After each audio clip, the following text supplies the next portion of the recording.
اللہ وبرکاتہ۔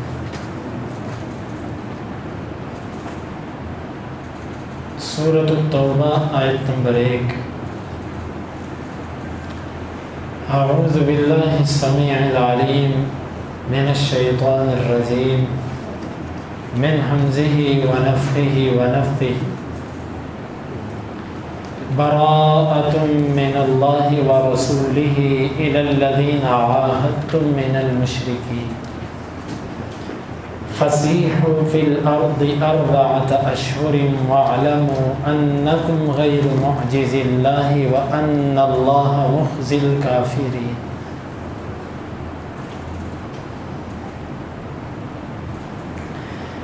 سورۃ التوبہ، اس کے اور بھی کئی نام ہیں، مشہور اس کے 2 نام ہیں، ایک سورہ براءت اور دوسرا سورہ توبہ۔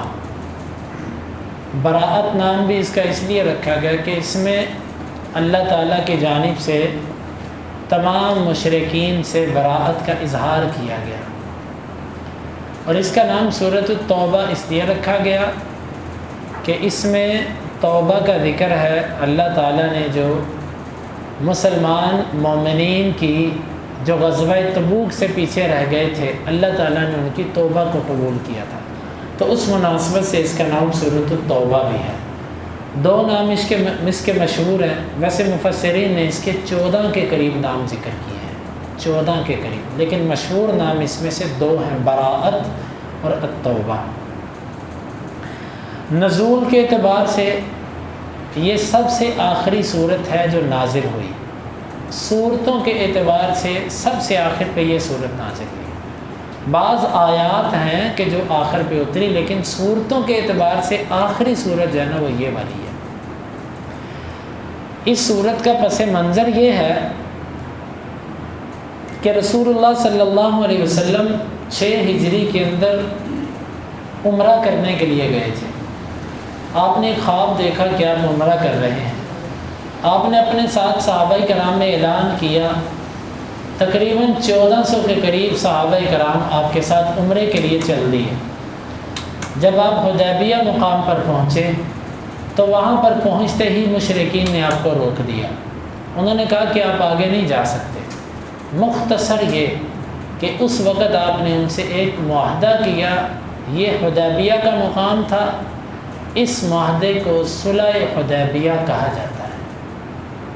یہ معاہدہ لکھا گیا، اس میں اختیار دیا گیا کہ عرب کے 2 بڑے گروہ ہیں، ایک مسلمان اور ایک قریش، باقی قبائل ان میں سے جس کے ساتھ ملنا چاہیں وہ مل جائیں۔ کچھ قبائل مشرکین مکہ کے ساتھ مل گئے اور کچھ قبائل مسلمانوں کے ساتھ مل گئے۔ بس ہوا اس طرح کہ مشرکین کے جو ساتھی تھے انہوں نے مسلمانوں کے حمایتی قبیلے پر حملہ کیا، اور حملہ بھی ایسا کیا کہ انہوں نے جا کر بیت اللہ میں بھی پناہ لی، لیکن انہوں نے ان کو معاف نہیں کیا۔ حالانکہ دور جاہلیت کے اندر یہ دستور چلا آ رہا تھا کہ بیت اللہ کے اندر اپنے سکے باپ کے قاتل کو بھی دیکھتے تھے تو اسے کچھ نہیں کہتے تھے، لیکن اس دفعہ انہوں نے بے ادبی کی انتہا کر دی کہ انہوں نے جان بچانے کے لیے حرم میں پناہ لی، انہوں نے بیت اللہ میں گھس کر ان کو قتل کر دیا۔ اس قبیلے نے اللہ کے رسول صلی اللہ علیہ وسلم کو پیغام بھیجا کہ ہمارے ساتھ تو ایسے ایسے ہوا۔ نبی صلی اللہ علیہ وسلم نے خاموشی سے لشکر تیار کیا۔ جب سارا لشکر تیار ہوا، آپ گئے، آپ کا مقصد یہ تھا کہ جنگ نہ ہو، کیونکہ اگر آپ للکار کر جاتے تو جس کو بھی للکارا جاتا ہے پھر وہ اپنی عزت بچانے کے لیے لڑتا ہے، اور آپ چاہتے تھے کہ میں ان کو نہ للکاروں تاکہ جنگ نہ ہو، اللہ کے حرم کے اندر لڑائی نہ ہو اور زیادہ سے زیادہ لوگ دائرہ اسلام میں خود بخود داخل ہو جائیں۔ آپ گئے انتہائی حکمت کے ساتھ، آپ نے اپنے صحابہ سے بھی یہ سمجھا رکھا تھا کہ جنگ آپ نے چھیڑنی نہیں ہے۔ چنانچہ اس طریقے سے مکہ فتح ہوا کہ پورے مکہ کے فتح ہوتے وقت صرف ایک جانب تھوڑی سی مزاحمت ہوئی، اور وہ بھی اسی وقت ہتھیار ڈال دیے گئے، مشرکین نے اسی وقت ہتھیار ڈال دیے۔ یوں بڑی آسانی کے ساتھ مکہ فتح ہو گیا۔ آپ صلی اللہ علیہ وسلم نے مکہ فتح ہونے کے بعد اور بھی قبائل جو تھے نا وہ آپ نے فتح کی، لیکن آپ نے اگلے سال، یہ چونکہ 8 ہجری کا واقعہ تھا، 8 ہجری کے اندر مکہ فتح ہوا، آپ نے 9 ہجری کے اندر ابو بکر صدیق رضی اللہ عنہ کی کمان میں صحابہ کرام کو حج کرنے کے لیے بھیجا۔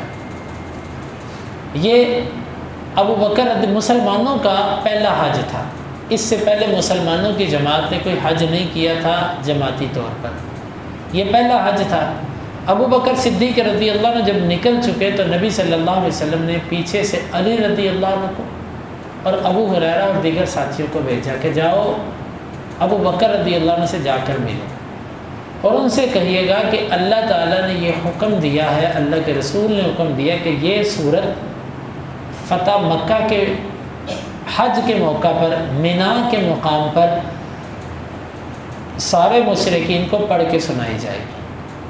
عربوں کے دستور کے مطابق کسی اہم قسم کے معاہدے کو بنانے کے لیے یا معاہدے کو ختم کرنے کے لیے کسی یا تو سربراہ خود آتا تھا یا اپنے کسی قریبی رشتہ دار کو بھیجتا تھا۔ نبی صلی اللہ علیہ وسلم خود تشریف نہیں لائے کیونکہ ابھی بیت اللہ کے اندر مشرکین کا دخول تھا۔ آپ چاہتے تھے کہ میں اس وقت اللہ کے گھر کا طواف کروں، اس وقت حج کروں کہ جب اللہ کا گھر بالکل پاک ہو چکا ہے۔ چنانچہ آپ نے پہلے ابو بکر صدیق رضی اللہ عنہ کو بھیجا اور ان سے کہا کہ آپ نے مینا کے مقام پر اعلان کرنا اور اس کے لیے علی رضی اللہ عنہ کو بھیجا، کیونکہ علی آپ کے چچا زاد بھائی بھی تھے اور آپ کے داماد بھی تھے اور آپ کے گھر پہ ان کی پرورش ہوئی تھی۔ جب علی رضی اللہ عنہ ابو بکر صدیق رضی اللہ عنہ سے ملے تو انہوں نے پوچھا کہ آپ کیسے آئے، امیر بن کے آئے ہو کہ میرے ماتحت ہی ہو؟ کہا نہیں، امیر نہیں، آپ کے ماتحت ہو، لیکن صرف یہ اعلان کرنا چاہتا ہوں کہ جو سورت اللہ تعالیٰ نے اتاری ہے۔ چنانچہ وہاں پر گئے، مینا کے موقع پر ابو ہریرہ رضی اللہ عنہ کہتے ہیں کہ ہم بلند آواز سے لوگوں میں یہ اعلان کرتے تھے کہ لوگوں، کوئی کافر جنت کے اندر نہیں جائے گا، آج کے بعد کوئی ننگا بیت اللہ کا طواف نہیں کرے گا، اور تیسرا یہ کہ آج کے بعد جس سے اللہ اور اس کے رسول نے کوئی معاہدہ کر رکھا ہے وہ معاہدہ صرف اور صرف 4 ماہ تک ہے۔ یہ 3 قسم کے اعلان تھے کہ کوئی کافر جنت میں نہیں جائے گا، یعنی کہ تم یہ سمجھتے ہو کہ بیت اللہ کی خدمت کر کے ہم جنت میں چلے جائیں گے، یہ نہیں ہو سکتا۔ جب تک تم اللہ تعالیٰ کے آخری نبی پر ایمان نہیں لاتے تم جنت کے اندر نہیں جا سکتے، ایک بات۔ دوسری بات، کوئی بیت اللہ کا طواف آج کے بعد ننگا نہیں کرے گا۔ عربوں کے ہاں یہ بھی دستور تھا، ان کے ہاں یہ تباہم پرستی اس حد تک پہنچ چکی تھی کہ یہ کہتے تھے کہ جن کپڑوں کے اندر ہم نے گناہ کیے ہیں ان کپڑوں کے اندر ہم طواف نہیں کریں گے، کیونکہ وہ کپڑے گناہ گار ہیں، گندے کپڑے ہیں، تو ان کے ساتھ اگر ہم طواف کریں گے تو ہم کیسے پاک ہوں گے؟ تو انہوں نے ایک طریقہ بنا رکھا تھا کہ جب یہ مکہ کے اندر آتے تو قریش ان کو کپڑے دیا کرتے تھے۔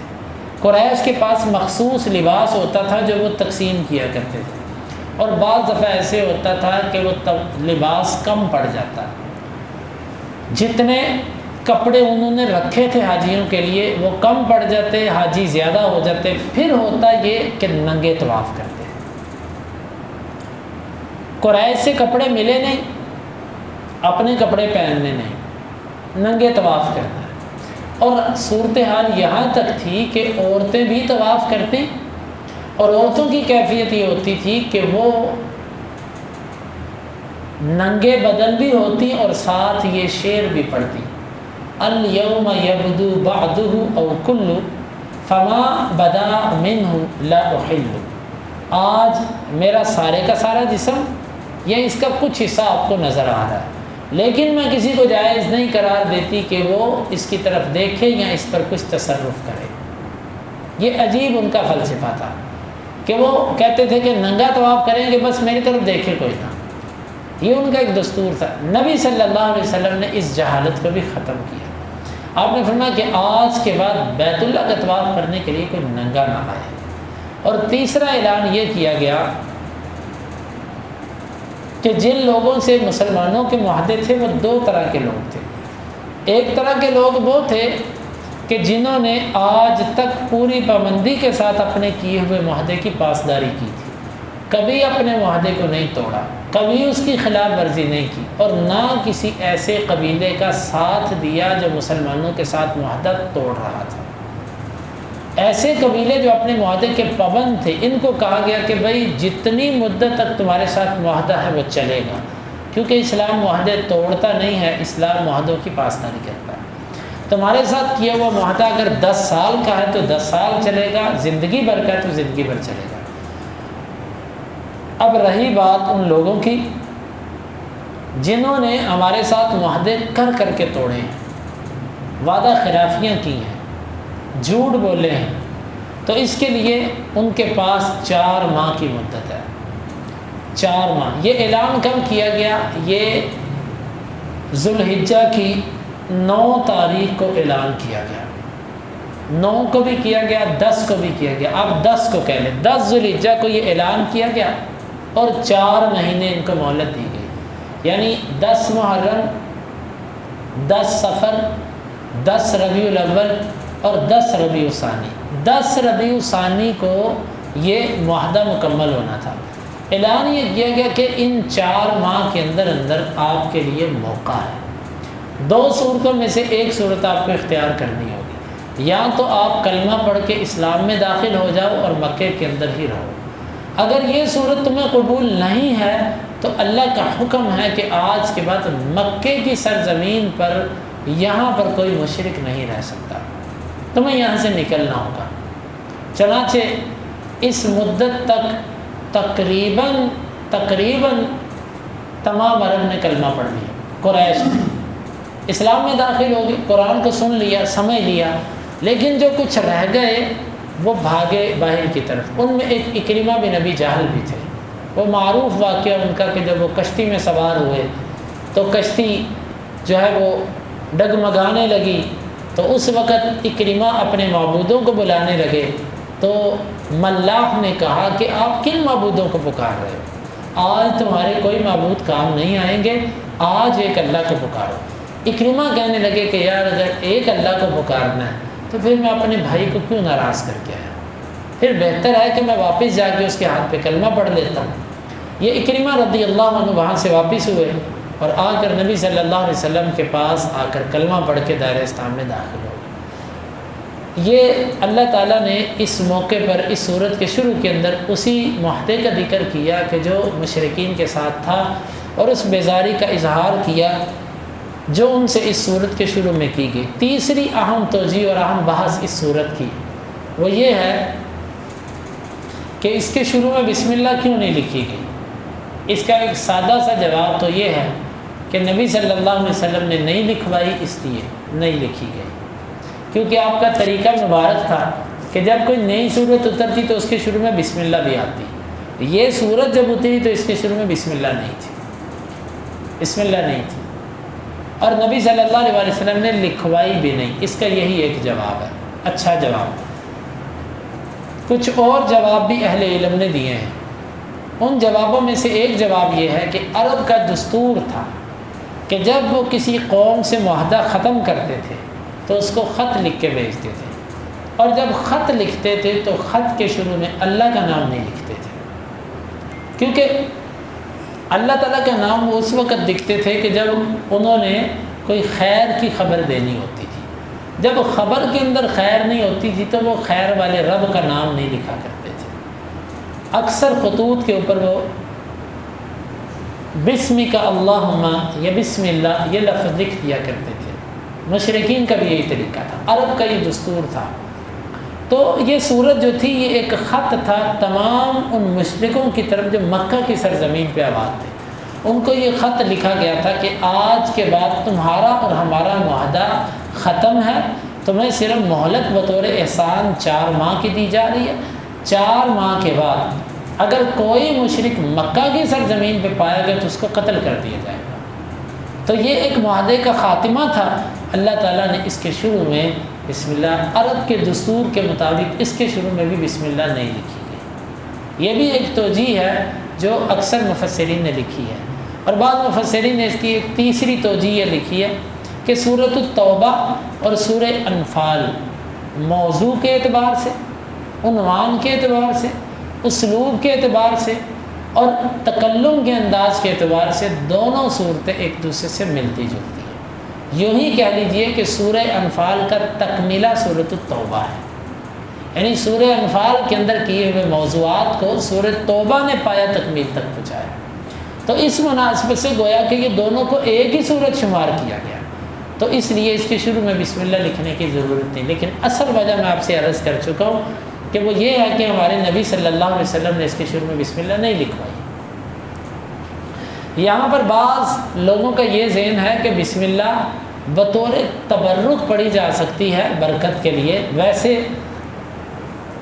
اس کو مسنون سمجھ کے نہ پڑھا جائے، لیکن یہ سوچ غلط ہے، یہ طریقہ درست نہیں ہے۔ جب آپ صلی اللہ علیہ وسلم نے بسم اللہ نہیں پڑھی، نہ اس کو تبرکن پڑھنا درست ہے اور نہ اس کو سنت سمجھ کے پڑھنا درست ہے۔ یہ اس صورت کی ابتدائی کچھ تمہیدی باتیں تھیں، باقی اس صورت کی انشاءاللہ العزیز آیات اور کلمات کی تفسیر وہ کل کے درس میں۔ اللہ تعالی ہمیں ان باتوں کو سمجھنے کی اور ان کے تقاضوں کو پورا کرنے کی توفیق عطا فرمائے۔